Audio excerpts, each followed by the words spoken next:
question on measurement of national income. Okay, to start with, so here's the question. To prove that net value added at factor cost is equal to income generated for the given data. And that's the data. So I have the opening stock, I have closing stock, purchase of raw materials, sales, corporate tax, undistributed profits, dividends, rent, interest, depreciation, indirect taxes, subsidies, wages, and salaries. Okay, so first I'll calculate the income generated, and that will be from the income method, right? So in the income method, we know that we have wages and salaries, that's what we include. Then we have rent, so we have rent. We have interest, so I've taken up everything from here, so I have interest. Then I have profits. Now under profits basically include all these three items. So it includes your corporate tax, dividend, and undistributed profits, all three.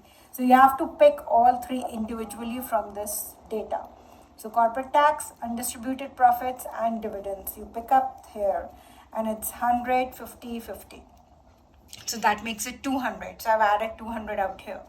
So you add all these, and what you get is your amount for NDP at factor cost. Now that is what is nothing but equal to your net value added at factor cost, correct? So NDP at factor cost is what you get, which is 800 by income method, okay?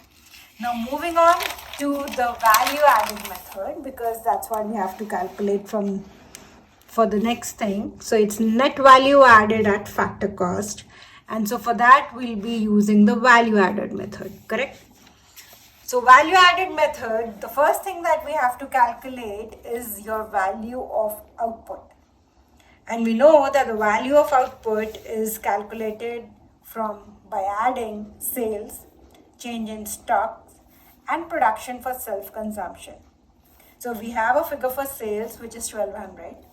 Change in stock we calculate by subtracting opening stock from the closing stock. So closing stock we know is 400, opening stock we know is 200. So 400 minus 200 gives us 200. So that's why I have added change in stock as 200. Then you have production for self-consumption, which is not there. So that's 0, that's taken as 0. So 1200 plus 200 gives me 1400. Now this is my value of output. From the value of output, I have to subtract intermediate consumption, which is given by, in this example, which is given by your purchase of raw materials. That's your intermediate consumption, right? Because the raw materials are being used up to make the final products. Okay, so purchase of raw material are your intermediate consumption. That's why I have taken up that as subtraction for in this calculation, value added method. So minus intermediate consumption, that's 300. So from value of output, you subtract intermediate consumption 300. That gives you 1100, and that is basically your gross value added at market price, or gross domestic product at market price. Okay. All right. Going further down, but we need a net. So from gross to net, in order to come from gross to net, I have to subtract depreciation from it. So subtracting depreciation, which is given by 200 in the data, I get from 1100, I subtract 200, I get 900.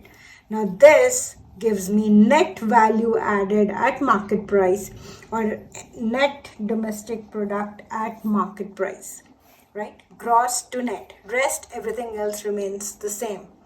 Okay, because I've just subtracted depreciation. I haven't done anything else.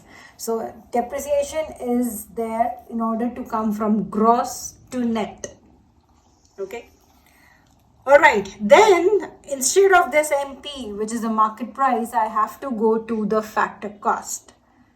Okay. And we all know that from market price to factor cost, we have to subtract net indirect taxes. Alright, so I subtract net indirect taxes. Now net indirect taxes I get by subtracting subsidies from your indirect taxes.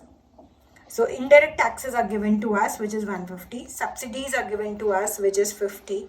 So 150 minus 50 gives me 100, and that becomes my net indirect taxes. So 100 is my net indirect taxes that I subtract from net value added at market price in order to get, finally to get net value added at factor cost, or net domestic product at factor cost, which is one and the same thing, right? So I get 800 out here from this value added method. I get 800 from the income method also, right? So that proves, that solves my question that I have to prove net value added at factor cost is equal to income generated for the given data. All right, thank you.